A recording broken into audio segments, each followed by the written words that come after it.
Hey, welcome to the Fall into Tech podcast hosted by Jamil Matten and myself, Michael Rodriguez, two Marines turned techies. On this podcast, as you know, we chat with fellow vets about their journey from military to technology, as well as other tech professionals to help you with your tech career. Yeah, that's right. Tune in weekly for guest interviews where we discuss specific tech roles, career paths, and tips for succeeding in tech. And for this episode, we got Brian Gomez. Thanks for joining us, man. Really Yeah, appreciate having you absolutely. on. Absolutely. Thanks for the invite. I'm Um, super excited. yeah, my pleasure. Brian's a former Marine, happened to serve around the same time. I think we both got in around 2007. I feel like it's like the golden years in the Marine Corps, but Brian these days is a tech recruiter for Meta, which is awesome. I think we first got connected when I thought, when Quest 3 came out, I was like, oh, it'd be really cool to have Meta involved in our, because we do metaverse events as well. So I think that's when I first got kind of whiff of you. It's like really cool to see another Marine working in big tech. Um, Brian, why don't you kind of break the ice by giving us a fun fact about yourself? Oh yeah, man. Again, thanks for inviting me. Super excited. I first and foremost, man, I could definitely run on some tangents, so I'll definitely try to tell myself to like stop and slow down because I will talk 1,000 miles a minute. I just get really excited, right? But fun fact, oddly enough, this is probably one of the hardest questions I've ever been asked. So I'm like, what is really fun about me, right? And just kind of thinking about it, man. Dude, I'm midway through my life, right? And I still really enjoy emo music, like Blink-182, Fallout Damn, Boy, who like hurt you, dog? Story of the Little Year. Evanescence, little Evanescence in there. The Yeah, Marine Corps. dude, like I still enjoy it. Like I listen more EDM now because like I like the beats and the rhythm. But dude, I will go to a concert, randomly. I went to the Dangerous Summer. It's a small like band that I used to listen to when I was in Iraq and Afghanistan. Actually, I burned that CD out, dude. But yeah, I still love doing those things. I guess it kind of reminds me of my childhood, maybe. But you're right. Like, who hurt me, man? The Marine Corps, maybe. I don't know, dude. But yeah, Dude, that's that's that's funny. a fact.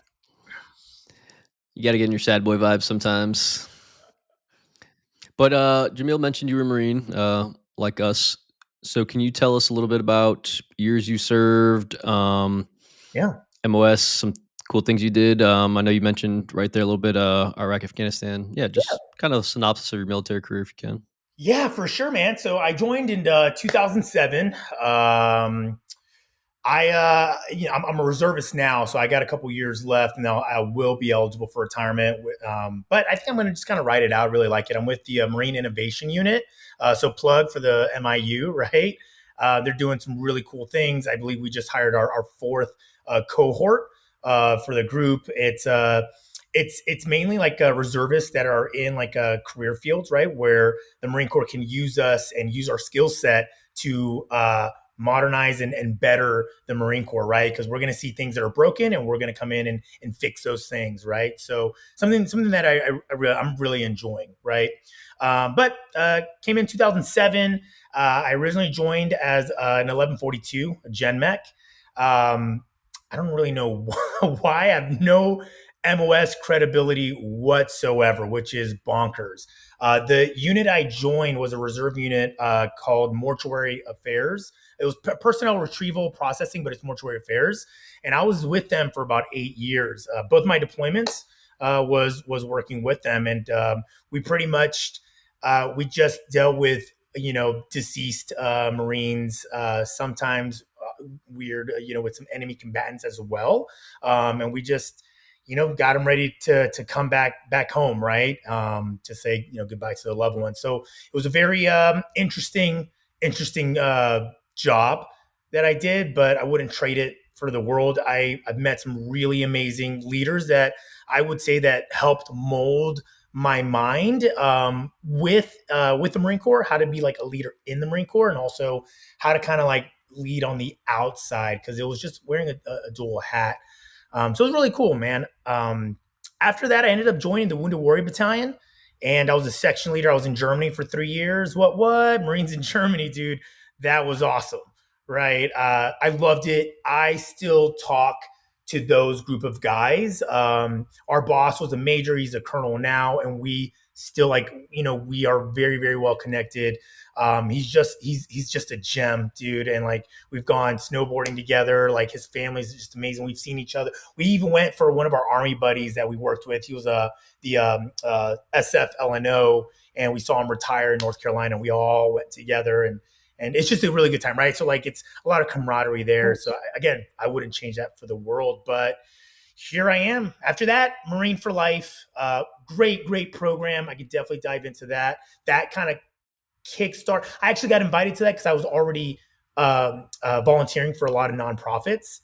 And a guy like reached out to me, a major who was leaving. He ran the central region. He's like, "Hey man, you want to come take up my spot? Like I work at DocuSign. I see you're at Meta. I think you'd be great here." And I was there for about a year and a half, and then went over, got on orders back to the Wounded Warrior Battalion, and then now I'm with MIU. But here we are. Fun. Oh, not fun fact. One of my favorite accomplishments, which I would never ever do again, was go to the MACE, right? The Martial Arts Center of Excellence, which I know they like completely. It's called something different now, but I actually really enjoyed McMap, not really for the fighting aspect, but the teaching aspect, right? I really enjoyed that. And when I had the opportunity to go get my red tab, I definitely jumped on it very hard, right? The body takes a beating, but you learn a lot, right? You like really learn a lot about yourself. I would say even the MAI course, you learn a lot about what you can get through.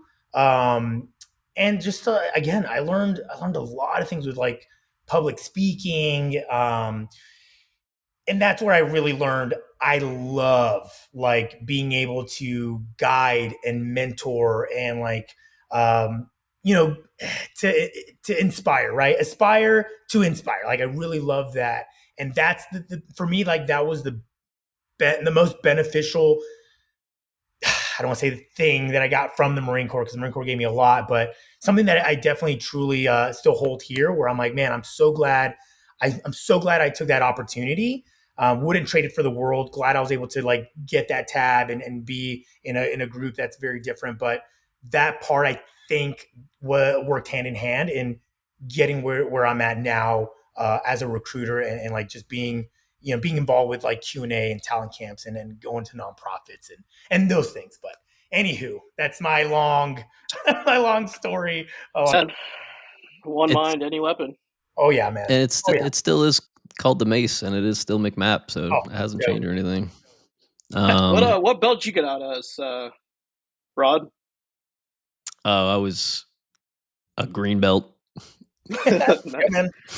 Cool. Yeah. Hey, dude, that's what you got to Yeah, get, think right? about that one. Is not Right? not very high for people who don't know. I think it's like a web belt warrior, and then it's like Yeah, tan belt, Yeah, no. you go then tan, it's gray, green. green, brown, black, and then the black has different degrees, right? Because like the black, you're like what first degree, and then the tan tab is the martial arts instructor, and the red tab is martial arts instructor trainer. So you can make instructors with the red tab. As the instructor, you can belt folks up to your belt level.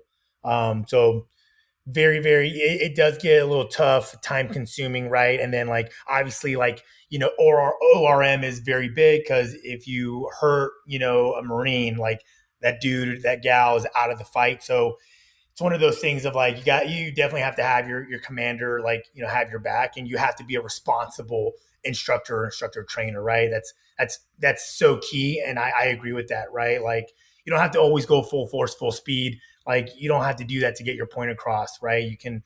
There's a lot of training involved, and I would agree. You definitely have to be, have a little bit of level of maturity, right? Because you have those folks under your charge, and like their well being is off of you, man. And like sometimes as an IT, I would be the only instructor. So like I'm running them, and I obviously have to be in the best shape, right? Better shape than them, so I can like be in front of them, run back to them, see who's falling out, what's going on. But yeah, there's so much that comes after, but yeah, those are the bell levels there. Gotcha. Yeah, and I want to say, thanks for, serving in that unit. I know that I've never actually met someone from that unit, but I know that can be a hard role, a tough role, but it's a very important role. Kind of working with, deceased service members and things like that. So yeah, thank you for that.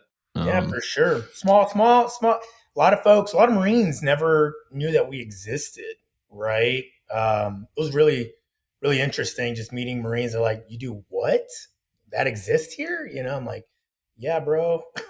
So, yeah. Again, it wouldn't change it for the world. And I guess before we move into talking about some tech stuff, looking back, or you're still in reserve unit, but I guess what's your favorite part, or what has been your favorite part of the military, and what has been your least favorite part? Oh man, easy day. Favorite part, camaraderie, right? We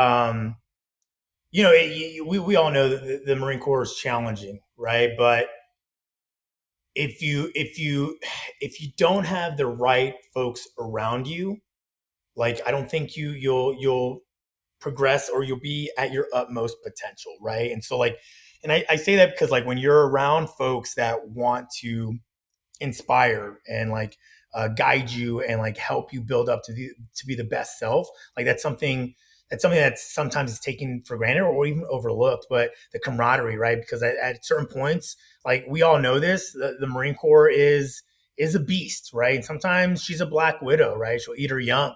And it's just like when you feel like at that moment of like, dude, I'm going to break. But if you have those folks around you that make you laugh, or like just come in and like be able to talk to you and say, hey man, what's going on?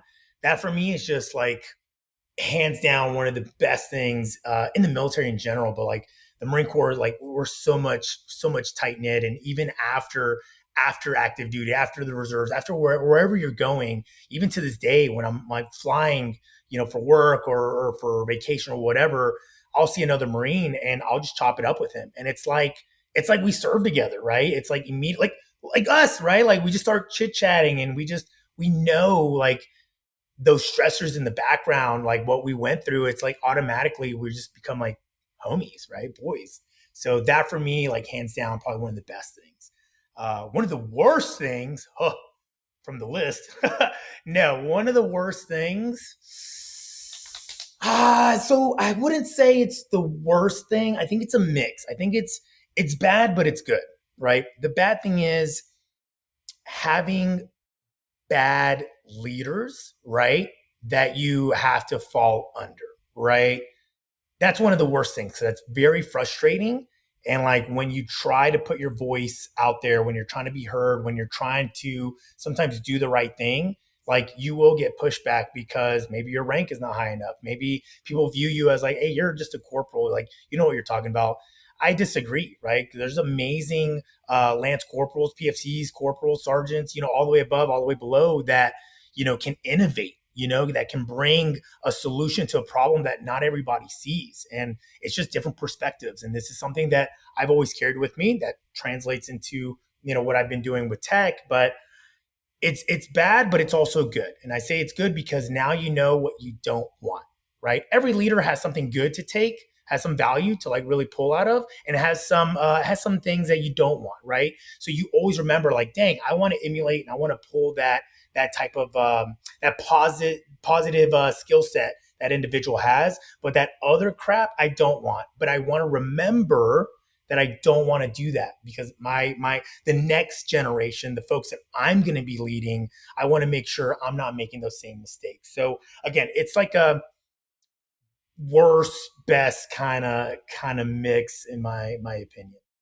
Solid question. Very cool, man. Um, Kind of want to touch upon your civilian career here.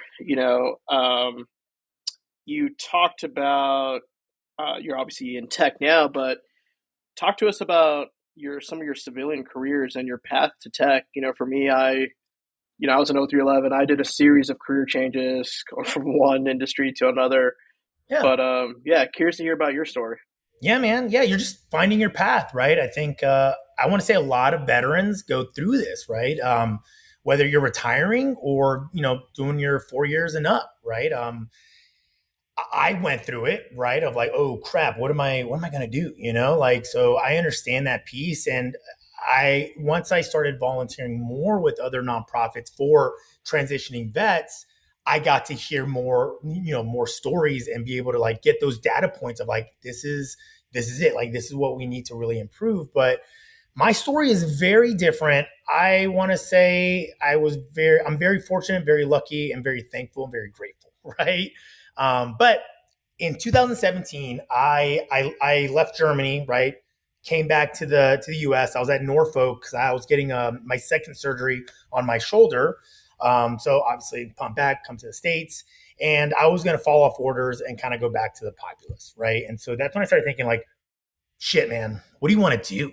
What do you really want to do, man? Like, I guess I'll go back to school. What do I want to study? I don't know. Like, like now I have to be an adult. Oh my God. Right. And I got on LinkedIn, and one of my junior Marines from years ago, right, posted about a veterans nonprofit geared for talent acquisition called Bellator Recruiting Academy, right? I reached out to him. I said, hey, man, what's talent acquisition? Who are these guys? Is this legit? Because I know there's a lot of, fake shit out there, right? And he let me know, hey, bro, I got you. Let me set you up with the co-founder. Dude, like the next day, I was having like a 3-4 hour conversation with Sharif Wabi. Beautiful, like human being, man. His story of why he's like why he does what he does for the veteran community. Dude, I was sold. I was like, what do you need? Right? Like, I'm here for you. But on Friday, I want to say this was like Tuesday, Wednesday, he asked me, hey, this Friday, would you drive up to DC? Right. And I lived in Virginia Beach. So it was going to be like, I want to say like maybe 3 hours. Right. And I had nothing to do. I'm like, yeah, why not? So I drove up there, met him, talked to him, had lunch, chatted with a few other folks, and he gave me some homework. Right. He told me, hey, man, look up Boolean strings, look up, sourcing, things that like sounded alien to me. But I put it on my phone, I connected to my car, and I drove all the way back to Virginia Beach listening, right? Kind of like making mental notes of like, what the hell does this really mean? When I get home, I'll Google it and I'll start diving in. About a month later, after we had like maybe two, all hands meetings of the folks that were involved in the nonprofit, Sharif called me and said, hey, we are partnering with Facebook for a program at the time called Sourcer Development Program. Now, what it is it brings folks from a variety of backgrounds with little to no recruiting experience whatsoever and builds you from the ground up to be the ideal sourcing recruiter, which is typically like front end recruiting for Facebook at the time, Meta, right? I thought it was really cool. I'm like, oh man, that's amazing. I remember when he was telling me this, I'm like, oh, that's really cool. Hung up the phone. I was cooking chicken at the time. And I'm like, yeah, all right. Like, I don't really know what that means. Pretty gnarly, but I'm not going to worry about it. Right. Obviously we prepped for the phone interview, and it was going to be, so again, let me rewind. The program, you come on contract for a year, up to 2 years with the possibility of rolling over to full time. So after the first interview, we all flew to Menlo Park, which is the headquarters. It's totally separate from Skillbridge. Dude, yeah, I didn't even do Skillbridge, man. Yeah. Yeah. I didn't even do any of that stuff. I don't think at the time, like, we were able to do it. I don't remember the situation with that, but this was like just on my own, right? Being curious and like just reaching out and just like getting that machine going, right? We flew to Menlo Park, got to see headquarters, and it's adult Disneyland.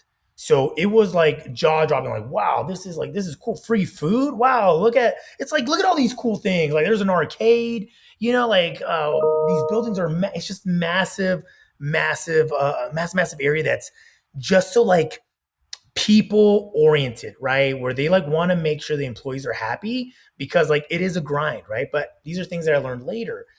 My mindset was, this is really cool.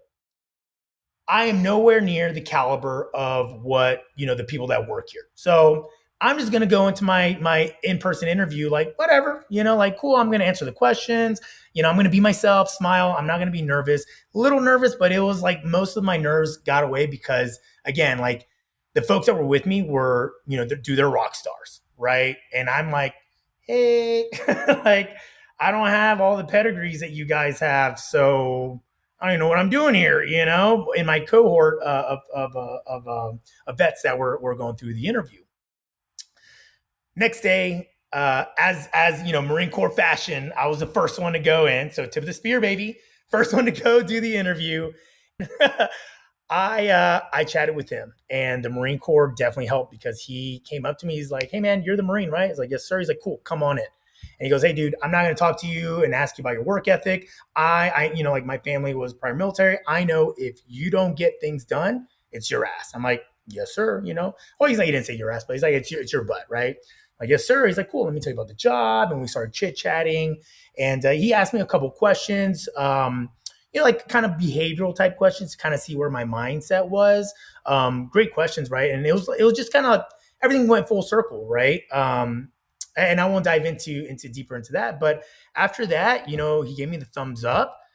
And I left and I didn't really hear anything a month later. Right. And again, I wasn't nervous. I was just a little nervous, but not much because again, most transitioning vets and the folks that are out there that are listening to this that are trying to break into tech, like you need to get that mindset out of here because I was chosen, and I don't like to like I don't like to play like highlight this, but to give you a better sense, I was the only one chosen in our cohort, right? These folks, everybody else that I had, minimum bachelor's, master's, one doctorate. Some worked already in like a cybersecurity space. Some folks were doing some amazing stuff in the cleared space. And like, then you had me, right? You know what I mean? So I'm like, whoa, what's going on? Later, we were able to finagle two folks to come in. But I remember this, man, because I remember talking to Sharif and I'm like, what just happened? How did I make it through? And he just kind of talked to me. He's like, hey man, you got it, right? Like you got something that they like. You being yourself, right? They liked it. Like to me, it just you didn't force it, man. Like you just went in there, you spoke because he asked me how did it go? How did I feel? I'm like, I just spoke, man, just my way. Um, Fast forward, I was on contract for a year with Recruiting for Recruiting. Love that team, right? I was there for about 4.5 years on that team. But I learned everything. I had some amazing in-team trainers. I had an amazing manager that really honed my skills in, and my team was great. Like they understood that I came from the military, right? And I did things different. And dude, one of the best things was one of the main the I think he was like manager level 2 or something. The first week that I was there, the first week, right? First 2 days, my in-team trainer was like, hey man, I asked him, hey, what do I need to learn? I got there super early. Marine Corps fashion, I got there super early. Nobody was there. But I'm like, oh, okay. But one thing, the first 2 days, he's like, hey, dude, don't worry about any type of work.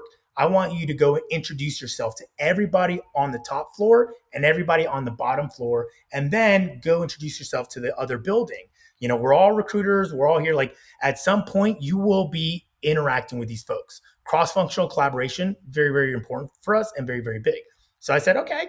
And I just leading the charge, full confidence. Hey, how are you doing? I'm Brian. Nice to meet you. Oh yeah, we're from source development. And like, oh cool, you guys are the sourcer SCP guys. Like very friendly. There were some that I'm like, oh man, like they were intimidating. Like they were like, who are you guys? What are you doing here? I'm like, oh man, I'm a Marine, and I'm like, what is going? That professional of like, oh dude, I'm out of my element, right? Like I'm not a master in this area, so I'm going to be a sponge. But that same week, myself and the other guy we sat in the conference room, right? We have a conference room, big table. We sat on the side to the wall, me and him. and asked like, hey, this is what we're doing, da, da, da. Any thoughts, any suggestions? And I remember him pausing and asking, and I was just like, well, I don't really know if we have anything insight. He's like, hey man, you guys are here. You guys are part of the team. Like, what do you see that we don't see? And we provided some stuff that we saw. Again, not really having that much knowledge, but things that I learned in the military where I'm like, well, this wouldn't make sense, right? Like, how about we do this or like this timeline, blah, blah, blah, blah, blah. They implemented some of that stuff. And right then and there, that's when I fell in love with Facebook. And that's when I fell in love with tech because the open door policy that we always hear about and like that actually like your opinion is valid, like your thought process is wanted. Like that was my first interaction. And dude, I again I became like I just loved it. I was like, holy crap, like I love being here.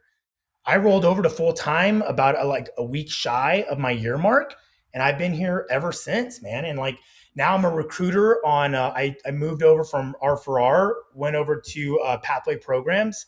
From there, there's a lot of changes. Obviously, the tech layoff area. I ended up moving over to PhD Suite. So I recruit for PhD new grads in machine learning and systems and infrastructure. Yeah, I think that's I went on a whole story, but providing that, That's badass. but here I am. And again, I think my biggest takeaway there is like, dude, like don't ever sell yourself short, right? Like definitely go in there. Don't be nervous. Go in there because at the end of the day, 50 no's, one yes, that is the yes. That's the door that's going to open. And there's a reason why, right? Like you don't want to be in an area that doesn't want you or that's not going to value you.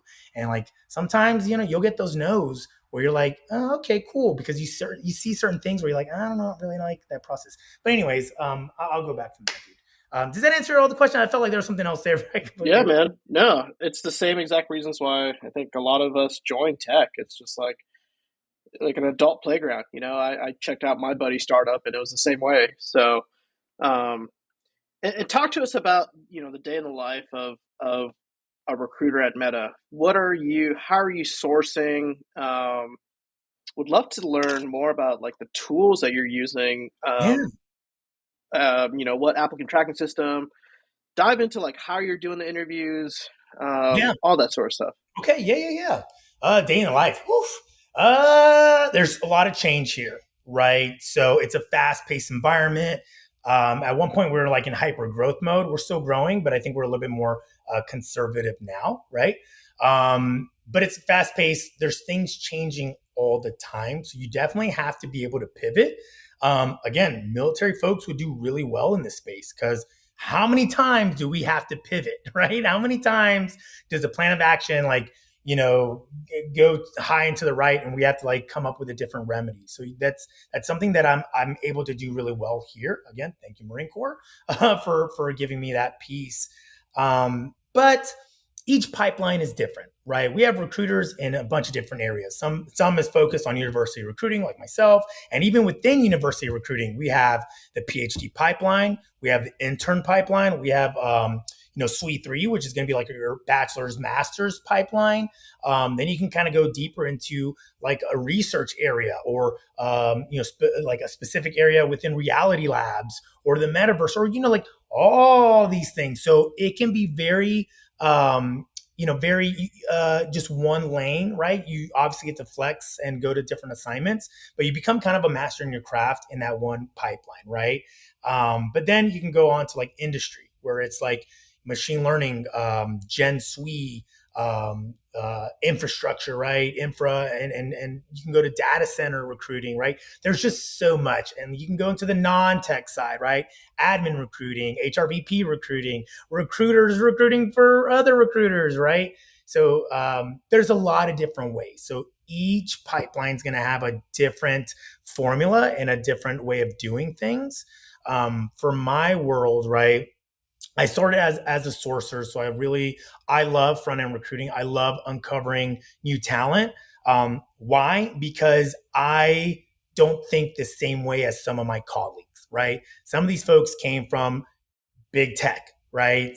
They came from amazing places, or they came from like some amazing schools and went to do some amazing things. I came straight from the military to this. This is my first job outside of the military, minus like, high school stuff. But, again, very fortunate, very grateful that my path, like I just, fell into it, fell into that stuff. But,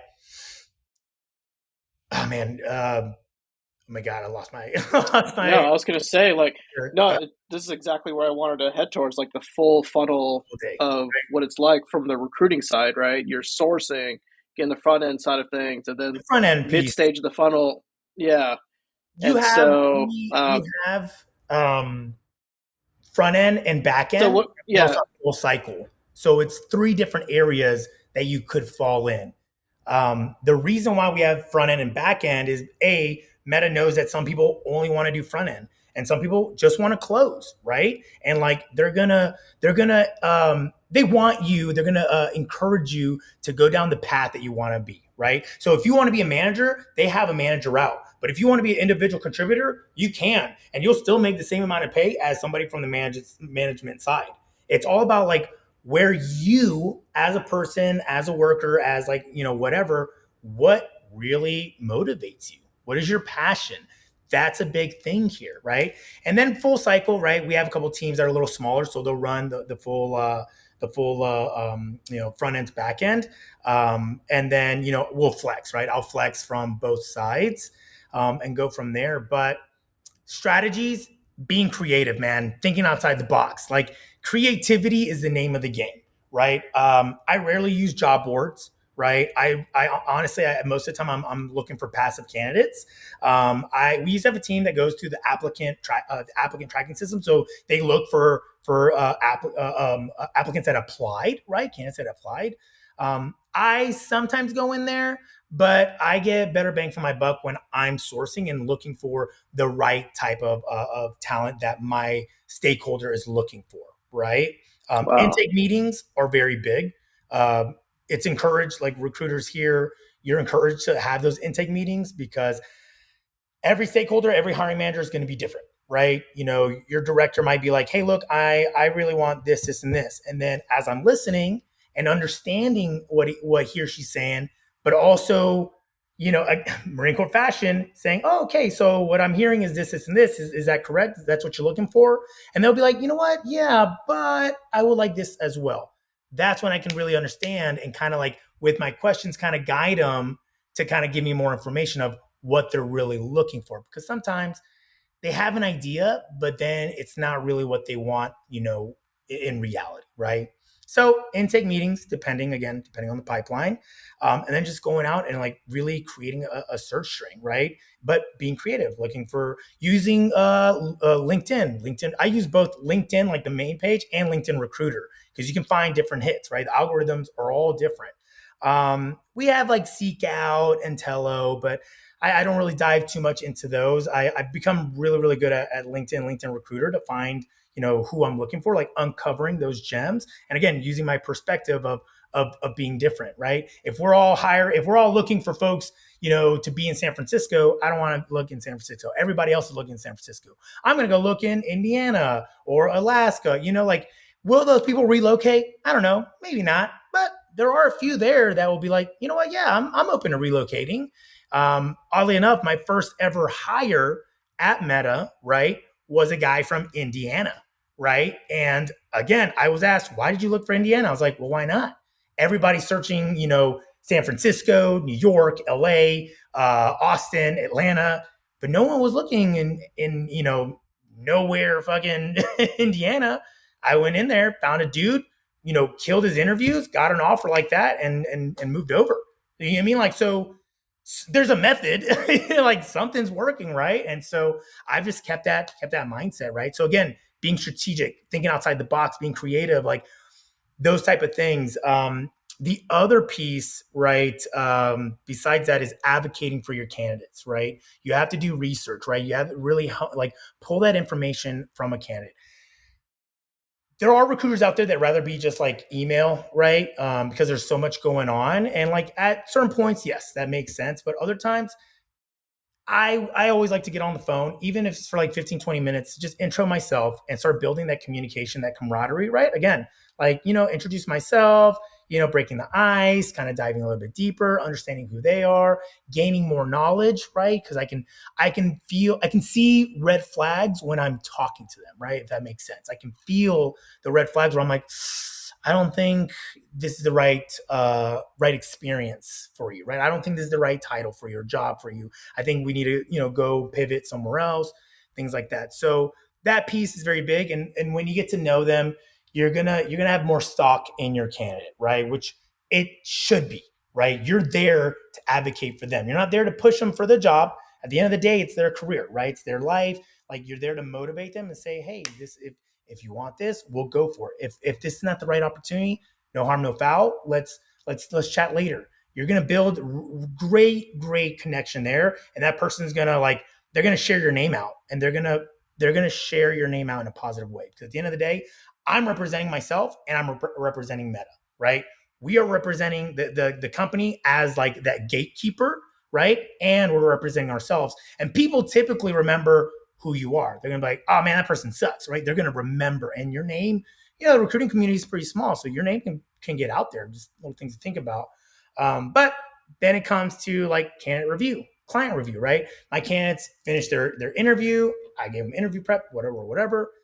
I'm there to advocate. I'm there to push back on the hiring manager when they say, no, I didn't really like, their coding, so I'm not going to go in there. Well, hold on. Like you have mixed feedback. There's code like this coding interview was great. This one was, so. Why are you saying no? Is there something that you see, something you don't like? Let's dive into it to get together. And then when you get them talking and when they start reading more into the feedback and the review and really like having the discussion with other stakeholders in there, other interviewers, most of the time they'll be like, okay, you know what, like maybe I'm a little too harsh. Let's do a follow-up. Let's get a little bit more signal, right? Let's get that follow-up to really get that gut feeling and do that. At least a follow-up is a win because now I can prep the candidate, let them know what to expect, and they'll come in, they'll kill it, most of the time, right? I'm going with they'll kill it and they'll get an offer, and they would have not gotten an offer if I just said, oh, okay, cool, whatever, and just went ahead. Like you have to go in there and advocate, but that takes effort, right? And that takes time. And when I say research, obviously, like you're chatting with your candidate, but also the hiring manager, but also look at the team makeup. Does that director or that manager have who's under him or her? Do those people, right? So then again, curiosity. Do you go and find out, okay, well, this person came straight from Google, this person from Amazon, these two from Microsoft, and this one person from Uber. Man, but nobody's from agency, nobody's from like this school, nobody's from this other area, nobody's from the military. You can use that to your advantage and say, hey, Mr. or Mrs. Hiring Manager, I see that you have this person. They look pretty senior. You have this person here.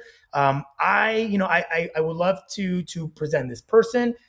They're different. It's a different type of candidate, but they have a different perspective. They're going to be able to come in and see a process that's broken, right? Maybe these folks that came from a great company, maybe they don't see what's broken. Maybe they're like, oh yeah, that works. Let's keep it moving.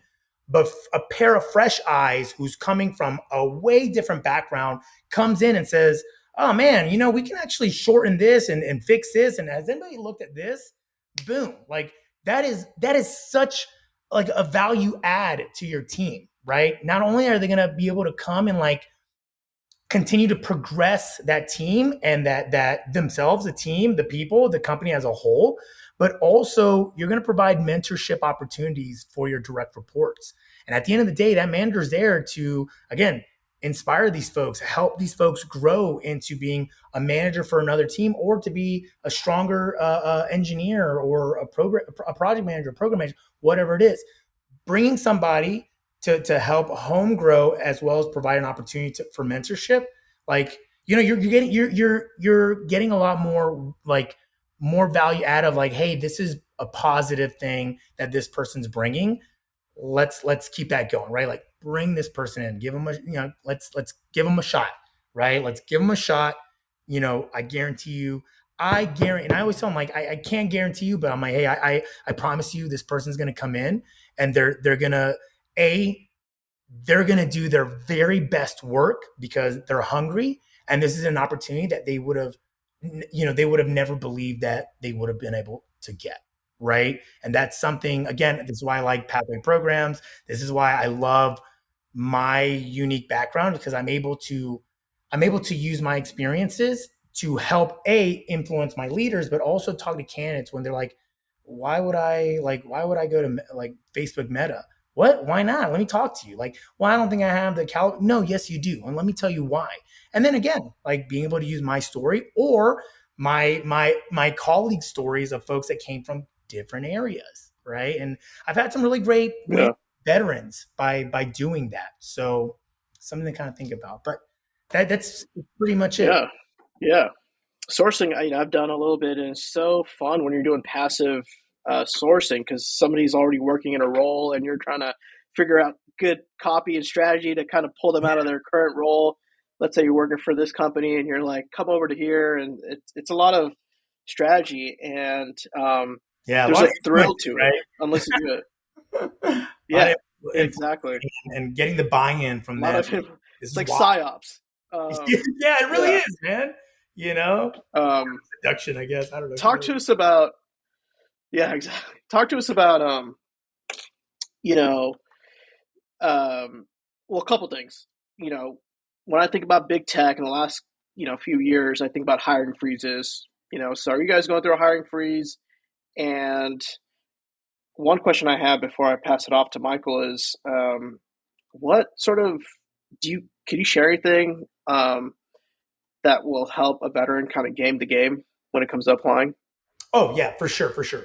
No, we're not in a hiring freeze. We're definitely still hiring. Right, other areas of the business is hiring more rapidly than other areas. Right, because like our like talent acquisition space, not really. Right, it's very we at one point our TA space was like our total number of like recruiters and sourcers and recruiting coordinators and managers, we were like the size of Twitter at one point, right? So think of like Twitter as a whole.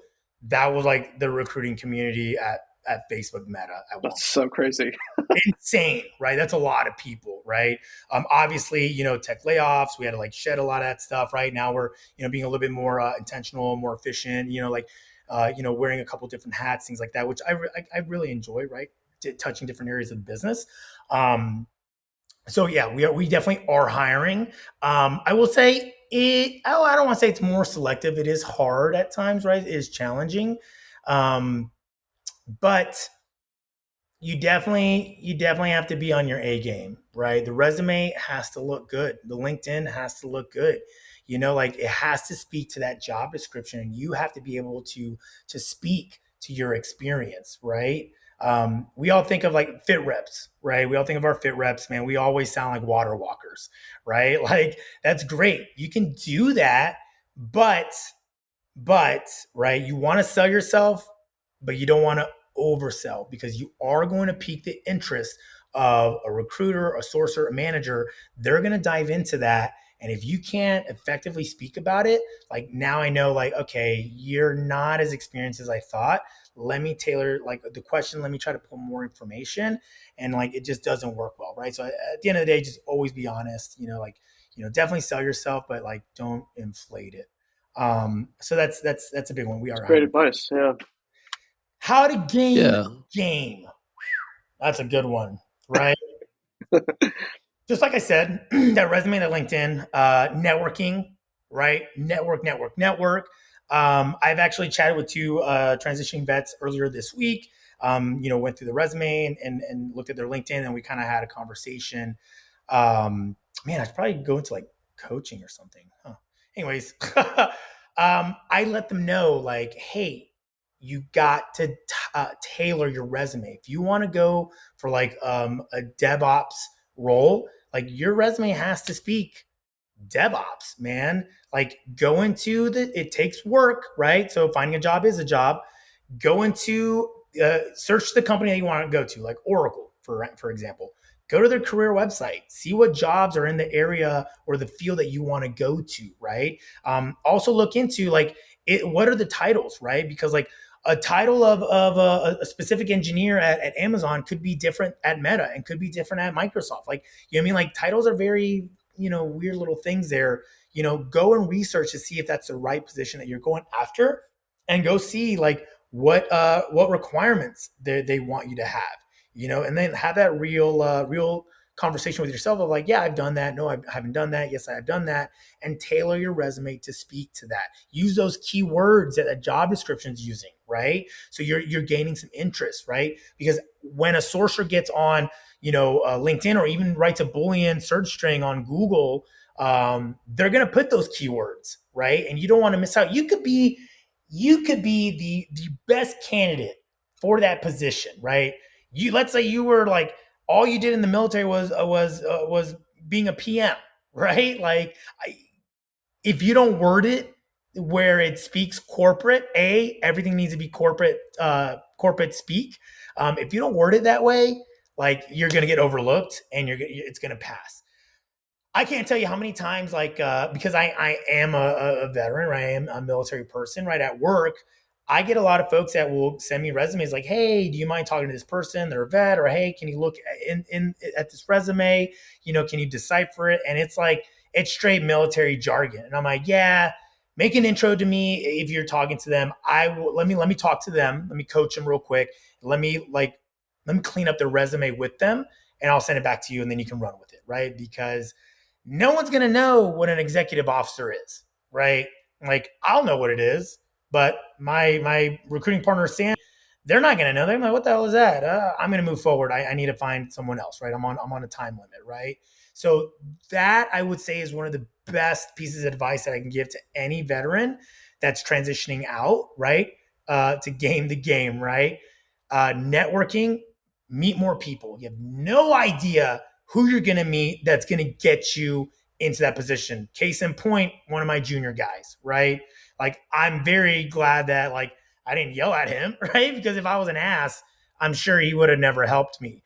I say this a lot again when I talk to senior staff NCOs, right? When I'm like, "Hey, just, like, as you're retiring, things like that, like, definitely kind of change your mindset, because you have no idea." The reserve world doesn't really have much of this problem. I would say more of the active duty side, right? Hopefully I don't piss off my active duty bubbas there, but there's a lot of smart E1s, E2s, E3s, right? In the reserve world, it's not uncommon to have, a sergeant, be at a company, and his direct report is, his captain or something, right? Not uncommon to see that. Obviously, we know how to turn it on when we're back in uniform, where the captain or the major or the lieutenant colonel is the boss, but it's not uncommon to have that, role reversal. So it's one of those things where I tell them, like, you need to be mindful of who you kind of treat terribly, because that E3, E4, E5, E6, E7 could transition out, get a position at Boeing, and that could be your make it or break it, because maybe you apply there, maybe you interview, maybe they say, "Hey, Jonathan, this guy just interviewed, he was in the Marines too, or he was in the Army too, do you know him?" And that guy can look and be like, "Oh yeah, dude, he's an asshole. Like, he doesn't play well with others, dude. Like, he's not a culture fit here." That could break it right then and there, right? Because at least for us, we don't hire, smart jerks. Like, you can be amazing at your job, but like, if you don't know how to communicate with other folks, if you're like, arrogant or like condescending, like, the conversation's not going to go well. And like me, I'm not going to move you forward, because like, you're going to be a representation of me, just like I'm a representation of you. And like, that's not going to go well. So, little things to kind of think about, Marines from all levels, all ranks, right? Like, just always remember, like, have that human element, right? Again, I don't scream anymore as a gunny. Like, I don't have to scream, right? I can be firm, but it's always like, "Hey man, walk me through your thinking. What were you thinking?" Right? Like, help me help you. And then just kind of listening and be like, "Oh, okay, cool, man. All right. So you were trying to do something good. Didn't work out. Let me tell you what you should do differently." And then you kind of, go with the knowledge of how you want to be, right? How do you want to interpret? But that's a big one. I would say that's those are my big pieces of advice. And always remember, I think we all joke about this, right? Like, I still hear many Marines to this day of like, oh no, my buddy's he's got a job for me. It's going to pay, astronomical amounts of money. I'm good. I'm good. I don't need to go to this. I don't need to go learn this stuff. I hate hearing that. It's like, no, bro. Like, go learn, go build your LinkedIn, build your resume, network, connect, right? Like, go ask questions at these career events, because at the end of the day, your friend could be, blowing smoke up your ass, or, let's say, yeah, my CEO really does want to hire you. Are you able to start here? No, I'm going to start in 180 days. Okay, cool. We'll wait for you. We'll wait for you, bro. He's not the decider into getting you hired, right? He can grab your resume and speak, your amazing awesomeness to the CEO. But at the end of the day, that person's gonna be like, they didn't do really well in the interview. I'm gonna go with this other person. And now you're just shit out of luck, right? Like just have that realization that that could happen.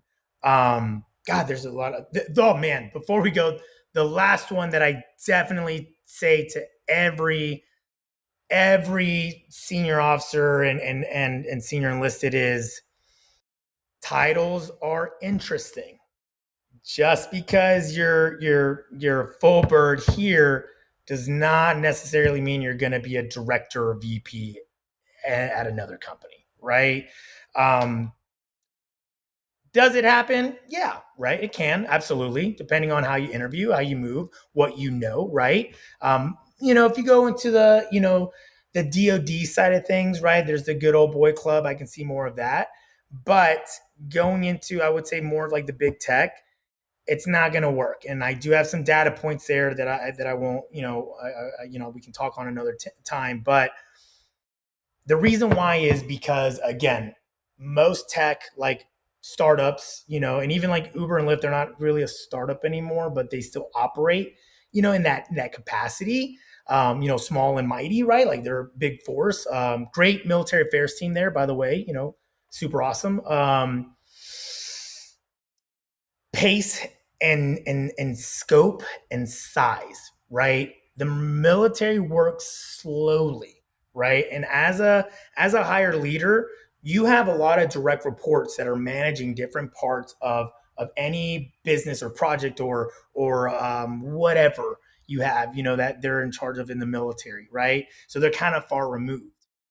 For us in tech, whether you're a director or a VP, you're in the foxhole with your troops. I've seen it many times where we're doing career events and our VP's out there interviewing and being, like being on the floor and talking to candidates, potential candidates. Or, we had a hiring blitz where we were working on Saturdays and we were interviewing on Saturdays. Our directors and VPs were there, man. Like they were interviewing on those Saturdays. Like, when would you really see, like a senior, I'm not going to see a sergeant major or a colonel or general on a Saturday, right? It's going to be the middle management and the ground pounders doing stuff there. No, like that doesn't fly here. We want you down in the trenches, but also you need to know what's going on from point A to point B, B to C, C to D, and be able to communicate effectively on that. So that's something that I tell them, like, hey, don't sell yourself short, but also please understand that a director at, like, let's say Amazon, dude, that's like a 200,000 person company, if not more, right? Like that is a big company. You're probably not going to be VP there, right? You can probably maybe come in as a director, depending, right, what your rank is, right? Like with your knowledge, or you can come in at like a manager, right? Kill it there and promote very quickly because of your previous experience. So I will say I've had a lot of like senior leaders in that space when they transition out. When I chatted with them and gave them, like, rip that band-aid off of like, hey, I'm going to call you by your first name. I don't care if you're a 1-star, 2-star. I don't give a shit. Because at the end of the day, I need you to understand that you're transitioning out. You're going to be talking to people that don't really know what a 1-star does. They're like, oh, that's really cool. Anyways, like for me, it's like, dude, that's amazing. Like I understand how difficult it is to get there, but I don't really care, man. Right at this point, I'm talking to you as Brian to John or Max or Kelly or whoever, because I want you to understand, like, You got to get yourself ready for this, because this is how everyone else is going to speak to you. And you're going to have to effectively explain to them what you've done, and then have a little bit of that humbleness, right? To understand that you may need to come in as a site manager, right? But you will promote real quick. I have so many examples from folks that I've connected with inside of Meta, and even folks that I've brought in over, that transitioned out, that have moved up the ladder very quickly. Why, bro? Because we know how to operate with with less, right? And some of our counterparts that yes, they're subject matter experts in that space. We're going to soak in that knowledge because we always want to work with smarter folks than us, but we're also going to know how to handle adversity. We also know how to handle, those roadblocks, and how to work with less stuff. So we're like, oh yeah, that's no problem. Let's figure this out. You'll see that stuff. But I know, like, we were thinking like one or two little things of like out of game to game, what kind of advice. But I would say those I really try to like push into folks, just so they understand, right? People will blow smoke up our asses all the time, and I don't want that. I want to give the real stuff out there, so how to get in, and how to really understand, like, what value you bring into, and then just come in where you're not feeling underwater, right? Let's say you do get into like a VP level, right? There is a lot that comes with it, and if you're feeling like you're underwater and you can't make it, you're going to be put on a performance improvement plan. And then if you can't make that, you're going to be exited out of the company, right? Whether you come, like, on the other hand, you come in, maybe a director, whatever, lower, but you kill it because you're at, like, exactly what you have, enough responsibility where you know how to do things, but you also know how to do the next level, and they see that, and you promote into that position very quickly. So things to kind of think about, right? Anyways, I'll pause there. Yeah, Again, that's tangents, man. that's a lot of great info. And you mentioned PIP, performance improvement plan. I know that has a stereotype. Maybe it's for a reason of, if you get put on kind of those improvement plans, you are pretty much going to get fired. Yeah, you Is won't. what most people Most people, think about that. but you won't. But can you kind of go into specifically, yes, PIP, but also evaluation? Like, how are you evaluated? What are, we get fit reps like you mentioned in the military, but what is it? Is it quarterly? Is it annually? Yeah, And how does the eval work? yeah, absolutely, man. Man, great questions. All right, so PIP, performance improvement plan, right? So let's say you're not meeting the expectations of your core responsibilities, right? Of pretty much your job description, of your level, right? Because each level has scope expectations of what milestones you have to hit, or what level of expertise you have to have in your job, right? Let's say you're not meeting expectations, and it could be because, like, a variety of factors, right? Like, maybe like a life event happened, maybe there's something going on personally, maybe it's like you're just not your motivated self, or maybe you're like, damn, this is not the right like team that I want to be on, or like, shit, how do I navigate this? Like, there's so many different things that come in, and when a PIP happens, it's like, hey, like, we understand that you're not performing to your best self, right? Like, let's get you on a process, a program, a plan to get you back to that level, for the next 6 months, right? Our pips are pretty long, man. I want to say like a couple months, right? Maybe I want to say like 6 months before you get evaluated on staying in or not, right? I've known a few folks that got on a pip and came back, and like, they're killing it, and they're still here, and they were never let go, right? It's just, you just never know, right? At the end of the day, we're still a business, right? We still got things going on. We have expectations. We're counting on you to, like, do the work, right? Like, we're all as weak as our weakest link, right? So you need to grab that person, like, hey, how do I help you? Help me help you. Let's get there. So it's not a bad thing. Sometimes you need to reset, right? Sometimes some people don't ask for feedback, or they don't ask of, hey, what can I do better? Managers should be providing feedback, like the Marine Corps. Like, we should not everybody does it, but like, our commanders should sit us down from, the initial counseling to understand what our role and expectations are, as well as like a quarterly counseling, as well as a halfway, midway point, right? Like to see if you're progressing, like, and if you're doing the right thing.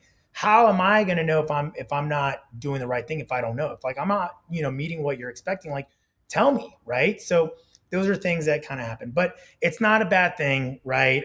It can be scary, it can be that gut punch, but just be vulnerable, allow yourself to reset, and come in and kill it, and come in and like like shine, right? At the end of the day, you know you need it. You can push through. If you The only way you'll fail is if you fail yourself. If you just say fuck it, I'm done, like I can't keep up, like you'll fail yourself, man. I love Meta because we have a great culture, right? Where if you're feeling bad, you can talk to a candidate. I mean, a candidate. You can talk to one of your teammates. You can talk to your manager and say, hey, look, I got this going on.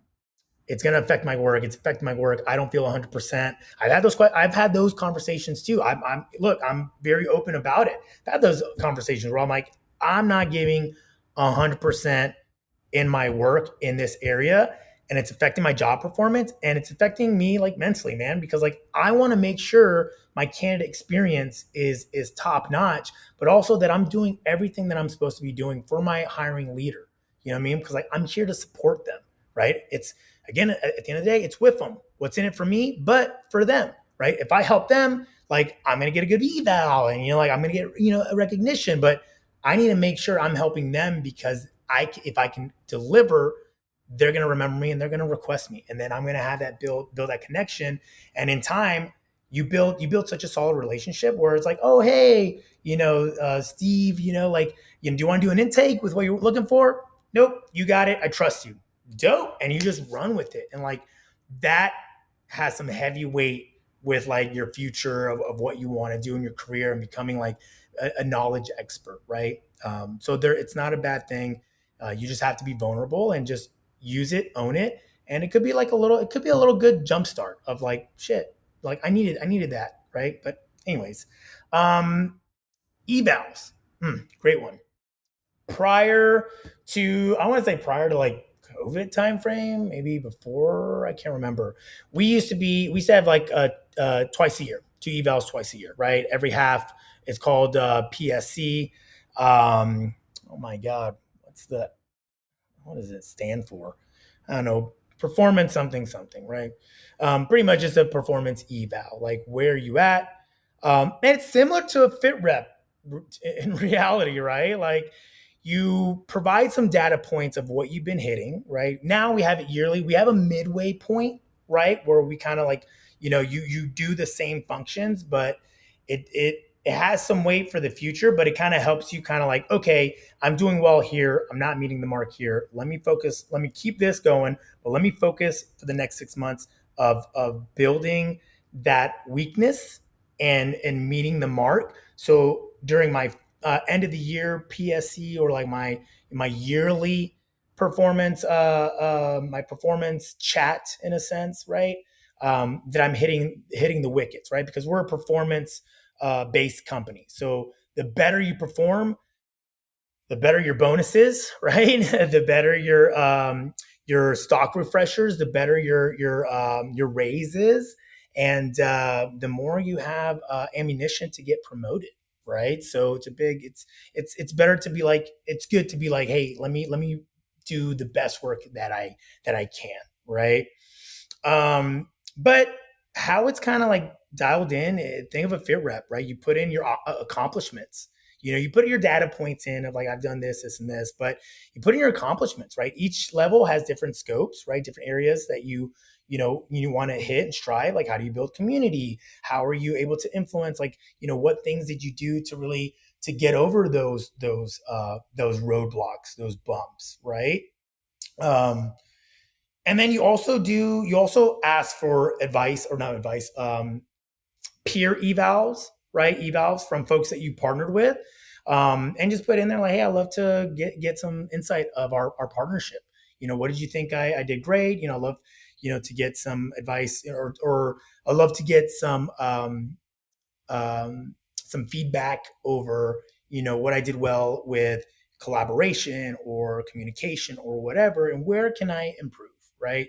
And you'll get some peer evals. What I try to do is have like a peer that I worked with, right? Maybe somebody I'm mentoring, right? And then obviously my stakeholders, right? The folks that are above me, try to get that. So I have, all three giving me solid advice that I should know, feedback that I should know, where I can be better, right? And the areas where I'm slam dunking, where I'm like killing it, touchdown after touchdown after touchdown, and highlighting it to my leadership, right?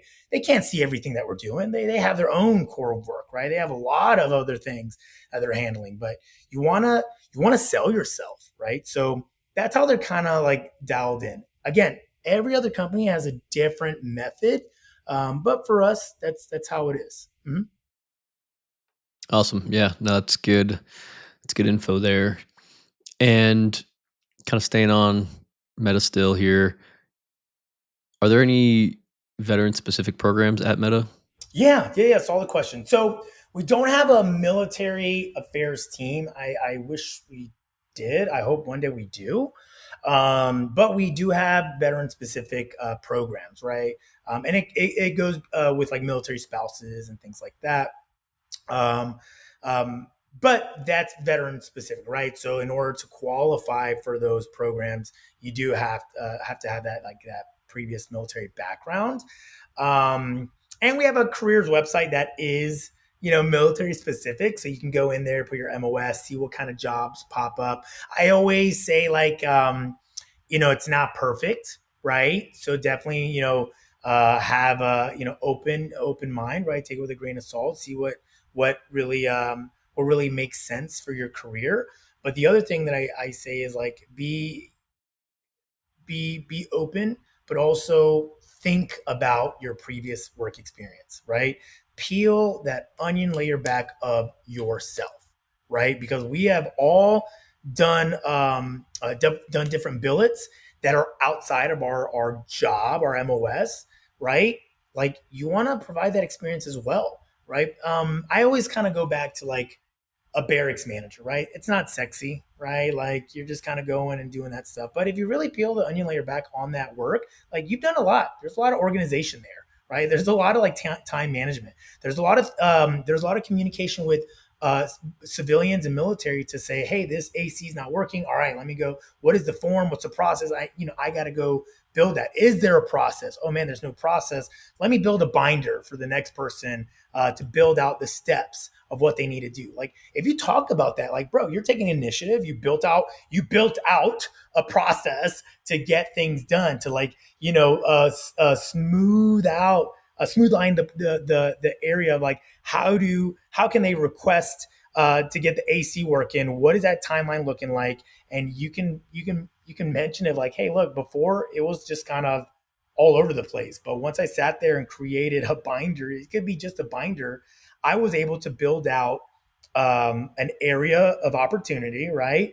Um, to shorten the time and to provide an actual process for the Marines to request to get their AC fixed, right? And with that, I was able to get it done from a 2 week turnaround to a couple of days, because now we know the actual process, the actual paperwork that's needed. So we're not going there and back, there and back, there and back, which has happened before. And again, I've done before where I'm like, shit, man, like let me like sit down. Like now that I know, now that I had to go through that, hassle, let me write this stuff down so it can save time on myself. So then I can hit the gym up quickly, right? Or I can go to chow real quickly versus like this taking time out of my day. But yeah, there's a lot of things out. People just got to be curious, go in there, and just like and find it.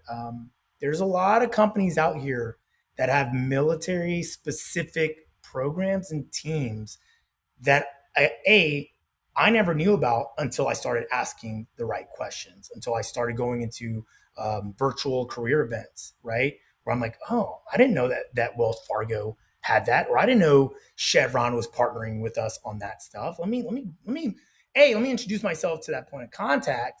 Let me pick their brain, right? Hey, I'm networking, right? Building my relationship with that person, but also I'm grabbing that information putting it on the list, and then sharing that information out to every veteran possible, so they have an opportunity to do something outside of the military when they transition. Gotcha. And I know earlier you talked to kind of not be meta specific in this case, but earlier you talked about the program you used to kind of get into this role. Um, Now, for a veteran that's still thinking about getting out, thinking about getting into recruiting, is there a specific type of recruiting they should get into, you think, from what you've seen for the first role? There's so many different kinds, startups, big tech, all this stuff. Is there like a specific kind of thing they should maybe look at to start off with? Solid. Okay. Um,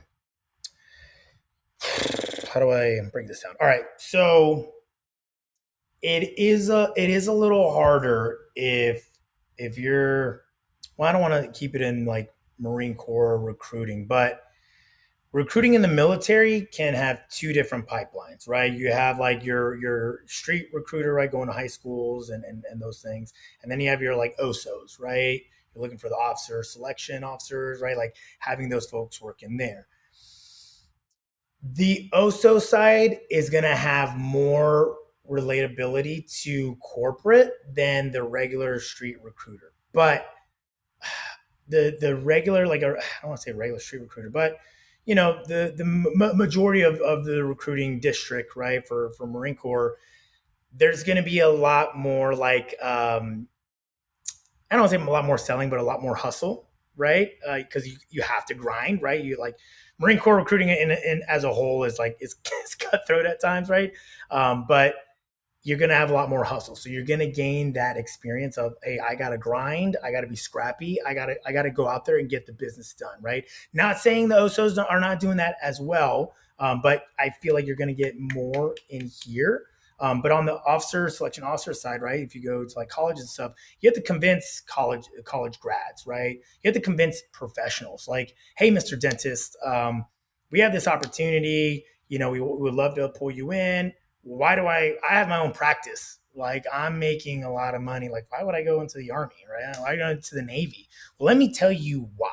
Like, we can do this, and this, and you'll get this benefits. And also, I saw that you're very dedicated in helping out, these developing countries with, like, children with cleft lips. Like, I saw, that you do that on your webpage, or you've talked about, like, that's something that excites you. Well, we have opportunities to go do that, and you can do that and continue to build that experience while you're in the military, right? And so you got to be kind of creative, right, to pull those folks in. So that's why I say it's a little bit more like on the corporate, like, bigger company size. Like, you have like in-house, I would say, because now that's a passive candidate, and you're convincing that passive candidate to, like, to leave their practice or leave where they work to come into the military, to have to deal with military things, right? But also to, like, hey, you're going to get this experience, right? And you're going to be a veteran, and now, like, you can use it to your advantage. Now you can own your own business. Now it's veteran owned, but like, you want to give them, like, some of the benefits. You don't want to always talk about, like, compensation, right? I always try to stay away from compensation. But hey, we can forgive loans, right? Like, we see, like, you went to school for that. Do you want to keep going to school? Because, like, we can pay you to continue to go to school and get something like a different degree, or, like, add on to your professional certificates or whatever, right? That area can really work. So things to kind of think about. So that kind of leads into, where can I use that experience, right? If you can find an entry level program like I did, like source development program, like, go for it, right? Try to get into that program. I think it's an amazing program. I worked on it when I went to Pathway Programs. The reason why I moved over to that team, because I wanted to continue to promote that, because I came through it, changed my life, and I want to do that for the rest of folks. But also, like, when I extended an offer to those individuals, like, the happiness in that joy, dude, like, that just reminds me, like, why I fucking love my job, right? And why I love, like, getting involved in these type of things, and just paying it forward, right? Like, inspiring folks to be like, bro, you can do this. Like, don't ever doubt yourself. Like, get in here. Um, that's a great opportunity to go through, right? Smaller companies as well, right? Reaching out to military affairs teams or connecting with other military folks on LinkedIn that may be at a company that you want to be in, right? Build that relationship. Never say, hey, I just exited the military. I need a job. Here's my resume. Don't do that. Like, you won't get, no one will respond, or they'll be like, hey, bro, like, you can apply the careers website, right? Here's the thing, right? You want to go in and say, hey, I love your career trajectory. I'm, leaving the military in about 12 months, 18 months, whatever. I would love to just like, if I can get you, like, buy you a coffee or have a virtual chat just to pick your brain on how you did it, man. Any advice, for transitioning? I know you transition, you can relate on that part. So you're going to get a little bit of buy-in. And when you have that authentic, genuine approach where you're not asking for something, but you're like, hey, I would love to get a little bit of mentorship. Most folks are going to respond and be like, yeah, absolutely. Let's take some time. Hey, you know what? You actually have some really good knowledge. Let me put in a referral for you, right? Referrals are also a big one to get in. Don't ever be afraid to ask for a referral. But if you're going to, again, tailor that message, where you're just not like using and abusing them. We all know that, maybe you're reaching out for a referral. It doesn't matter. I don't care. Like, I don't care, man. Like, let me help you to get in there. That's also a great way. And then agency recruiting. I will give this one that it's a it's a feeder. Like, it's a feeder MOS. Like, I've recruited out of agency a lot when I was on recruiting for recruiting, right? If you can survive 3 years at like an agency company, right? Um, you will survive anywhere you go, right? It is cutthroat, right? I think if you can survive Marine Corps recruiting, like agency will probably be like, yeah, this is a walk in the park, right? If you can survive that type of environment, you can, like, you're gonna, agency really produces out some really strong sourcers, right? Because you have to be very crafty. You know what I mean? Like, you're not having all these sexy tools, to your advantage, right? You don't have this, sexy name and this brand, to like generate interest. You got to be out there and you got to be creative and you got to think outside the box and you got to be charismatic to like talk to that person. And it's high tempo. So you may be working on 20 different roles that are all different and like trying to get in there, right? The only reservation, the only downside that you have to think about is sometimes you'll have some bad actors in there. And what do I say is, you'll have some sneaky folks, right? You don't want to be that person, right? Like, I don't have that personal experience, but this is all experience that I've chatted with not only with my candidates once they came over, but also my colleagues that came from agency. It's like, you got to be a good person, man. And like, sometimes there's going to be, like, you're going to be asked to do questionable things. You got to stand up and be like, no, I'm not going to do that. Or, someone's going to try to stab you in the back, like, don't let them, right? Like, try to be creative on like how you do that. But if they do, like, just take it as a learning lesson and don't be an ass and don't do it to somebody else, because whether you see it or not, that type of characteristic or trait is gonna kind of stick with you and gonna follow to the next job, right? And my job as a sourcer then was to dive into that, to dive into like how you communicate and what you're saying. And I have a really good like approach where I can just, keep the room super chill and be able to like open up and like be able to like allow you to open up. And so if I smell like, oh man, like I'm smelling like the sniff test, right? Like, I'm catching a whiff of, you don't play well with others, right? Like, I'm not going to feel confident moving you forward, because again, you got to be a cross functional collaborator, right? You got to talk to a lot of folks, and like, these people come from all walks of life. You got to be careful of how you communicate. And like, we're all a team here. Like, we're all helping each other to build each other up. I'm not gonna like, I don't want my colleague to fail, right? Because at the end of the day, I want them to keep going. But agency is a really weird world. I wouldn't say weird world, but it's a different world of how we operate. But it definitely produces some amazing sourcers and closers And yeah, man, we pull from there, a lot of times. So it could be a way to get into, Uber and Lyft, because we all the tech companies know that shit. That person's been there for 3-4 years. They're a killer. They can get through. But if you can't last a year, or what I mean, like I can know, like I'll see the trend, then I'll know, like, oof, they can't handle that pace, or they can't handle that cutthroat. Like if you can handle that pace and that movement and that switching gears, you'll kill it here. You know? Yeah. Gotcha. And I guess last real question here. So for everyone's talking about AI these days. We don't know what's going to happen in the future and all this, but do you use AI at all at work? And if so, how? But broader question, how do you think it'll impact, I guess, recruiting as a whole? If you've Yeah. thought about it. Solid question. Yeah, we have like a Meta AI, right? We built something now that we're pushing out. Great, great, great. I want to say it's like tied into like Facebook and Instagram now, where you can kind of put in there and just like spits out the stuff that you're actually looking for, or what you're trying to help with. But I use it, right? I use it to help me when I'm stuck, right? Like let's say I want to be, let's say every year I revamp my pre-screen questions, and maybe I want to kind of change it up, but I'm not getting the idea. So I'll put it in there. Hey, like, what's a good way to reword this? Or, hey, give me an example, or a good question of blah, blah, blah. Right. And just like, oh man, that's a really good one. I didn't think about that. Right. So you want to use it to your advantage, and help you be better. Right. So now I'm like, oh, great. I learned that real quick. That makes sense. Let me do my best work. Like now I understand and I can push this through. Right. And if you're ever stuck on like working on a new project or something, like, oh man, I don't really know what that meant.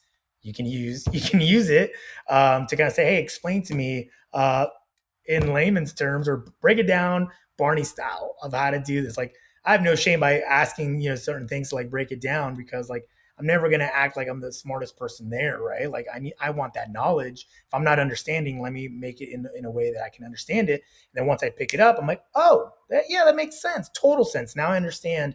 Now I can effectively do my job and effectively influence or advocate or be able to talk with some confidence there, right? Confidence is key of knowing what you're talking about, right? You got to do that. So that's a big one. But will AI replace recruiting or jobs or whatever? No, right? There's always a need for the human element. Will it replace some mundane tasks? Yeah, it's going to make it smoother, quicker, faster, right? But the human element, that human touch, that human interaction, absolutely, absolutely not. Right. That's something that AI will never be able to. Well, I won't say never, right? But that's something that, if it happens, it's going to happen a long time from now. But there's something about a genuine, authentic human being. There's something about when you're talking to somebody on the phone and you just smile over the phone. It's infectious. You can feel it, right? You can feel somebody's body language, right? You can feel somebody's voice, and like you hear like the passion or the disgust or whatever. Like you can feel somebody, kind of being more open or reserved. Like that little human element piece is so important when it comes to pretty much any job of being successful or not. As a leader, I would want my leader to be able to come down to, like, not my level, but like meet me eye to eye, right? And be able to understand what I'm talking about, where our pain points are, and be able to say, you know what? Yeah, you're right. Let's dive into that, right? Because like that human element's gonna be like, yeah, wait a second, let's design this, because like we're having a lot of burnout. We're losing a lot of folks, right? Like let's hire, let's do this, let's do that, let's kind of shift gears.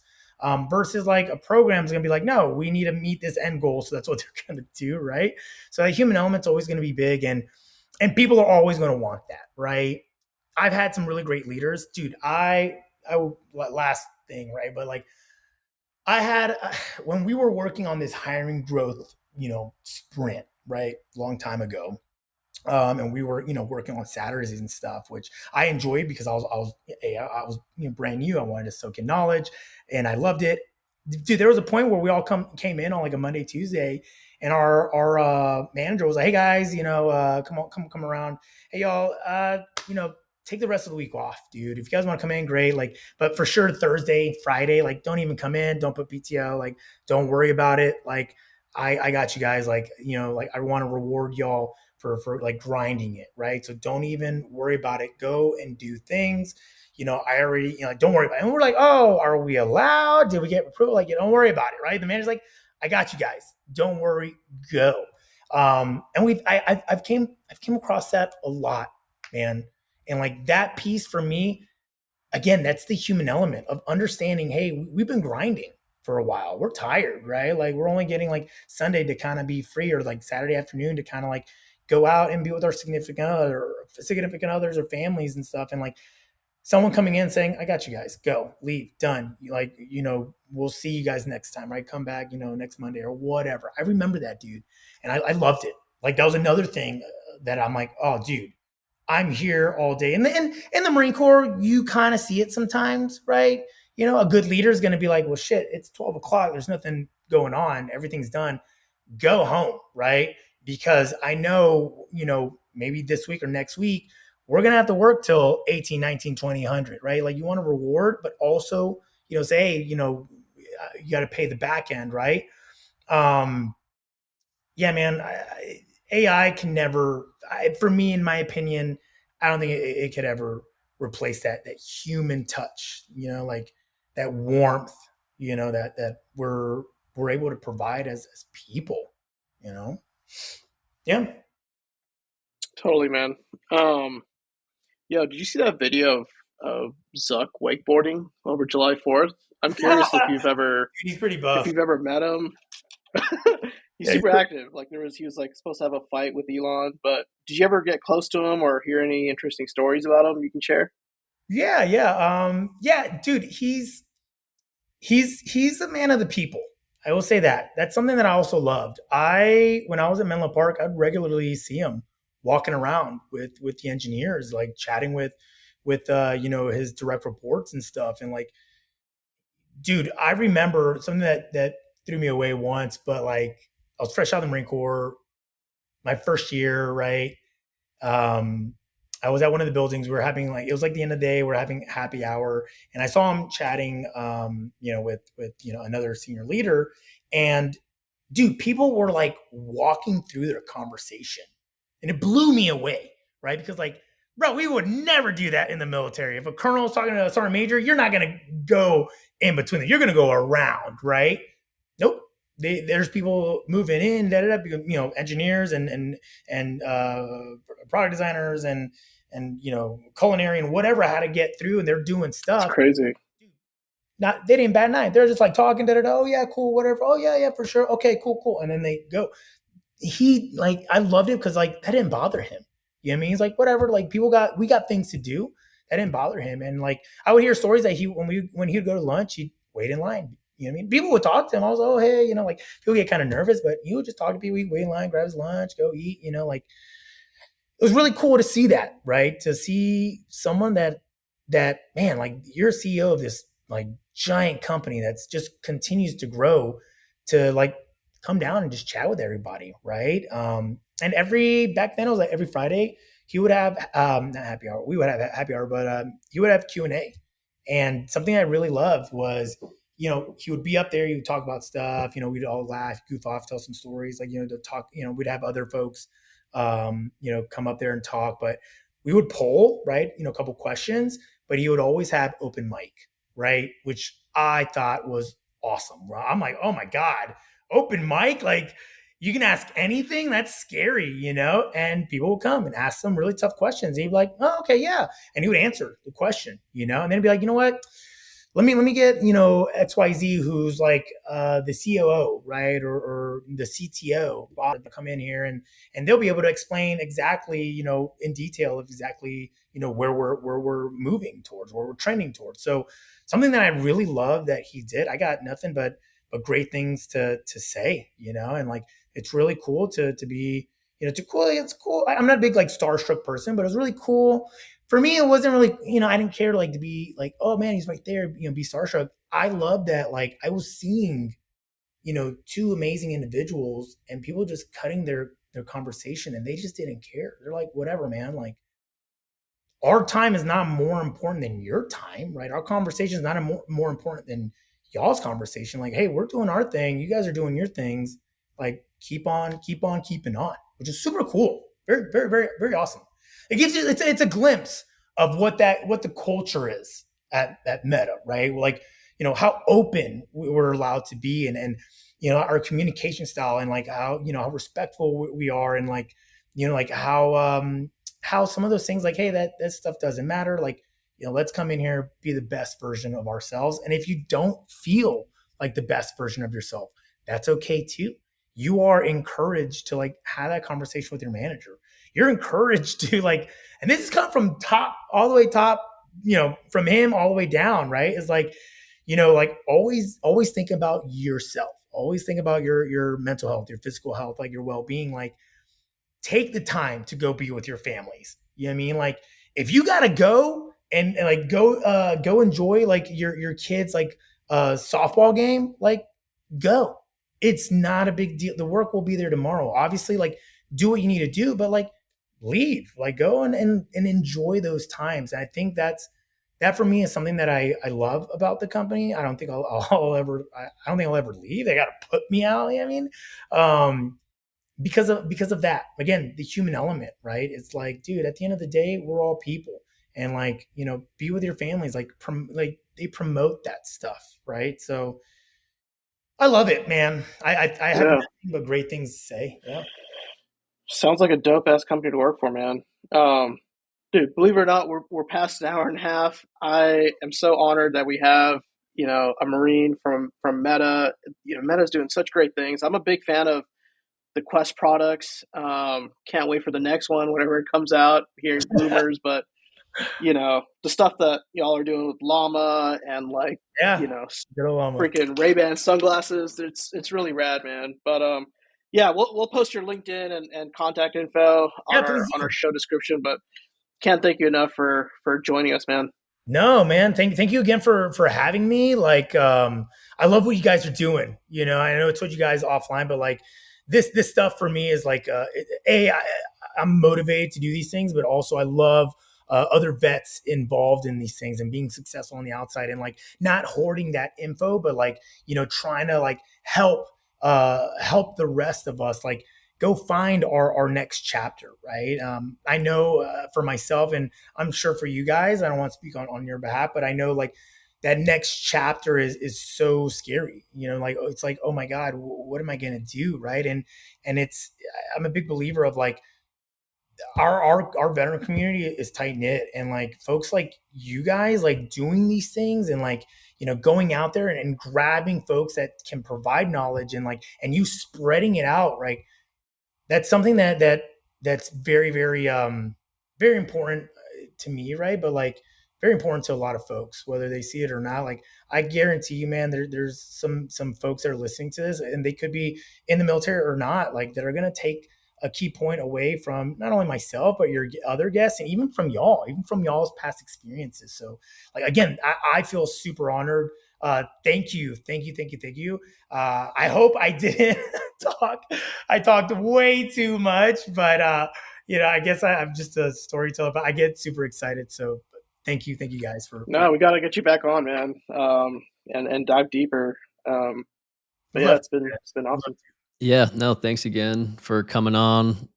That knowledge you spit there was definitely informative to me, so I'm sure it'll help other people listening as well. hopefully. And yeah, as usual, we'll link all the different resources we talked about in the description. Our social media will be in the description. If you want to contact us, feel free to reach out to us on LinkedIn or via social media. But For sure. besides that, that's it. Thanks again.